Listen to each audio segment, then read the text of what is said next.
আসসালামু আলাইকুম, welcome to my channel daily lifestyle BD. আজ আপনাদের সামনে হাজির হয়ে গেলাম সুস্বাদু আলু পাকোড়া রেসিপি নিয়ে। আমি দুটি আলু ভালোভাবে ধুয়ে খোসা ছাড়িয়ে নিয়েছি। এ পর্যায়ে গ্রেটারে ভালোভাবে কুচি কুচি করে নিচ্ছি।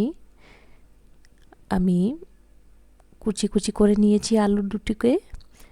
এখন এই কুচি করা আলুর সাথে অন্যান্য যে উপাদান লাগবে সেগুলোকে মিশিয়ে নিব।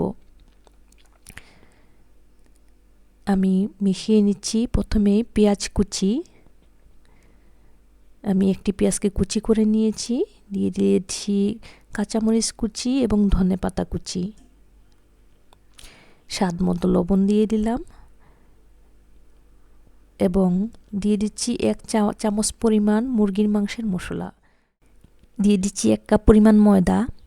এখানে বেসন বা ডিমও অ্যাড করা যেত, আমি অন্য কোনো কিছুই অ্যাড করিনি, শুধুমাত্র ময়দাই দিয়ে দিচ্ছি।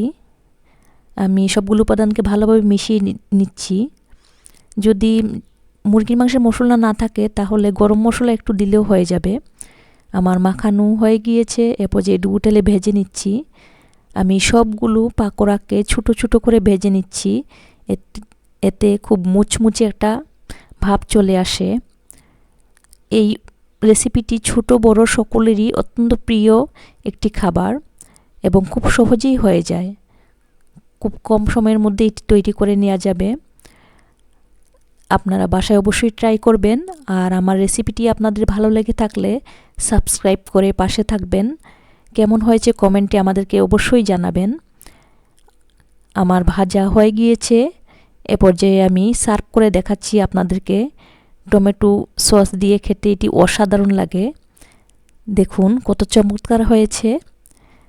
আমার রেসিপিটি আপনাদের ভালো লেগে থাকলে অবশ্যই পাশে থাকবেন। ধন্যবাদ সবাইকে। আসসালামু আলাইকুম।